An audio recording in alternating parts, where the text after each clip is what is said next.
दोस्तों, आईपीएल 2024 का 17वां मुकाबला अहमदाबाद के नरेंद्र मोदी स्टेडियम में गुजरात टाइटंस और पंजाब किंग्स के बीच खेला गया था।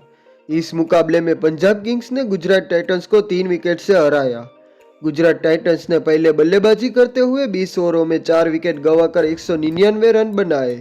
कप्तान शुभमन गिल ने 48 गेंदों पर 6 चौके और 4 छक्कों की मदद से नाबाद 89 रनों की पारी खेली और साथ ही में शुभमन गिल गुजरात की ओर से 1,500 रन से ज्यादा रन बनाने वाले पहले खिलाड़ी बने।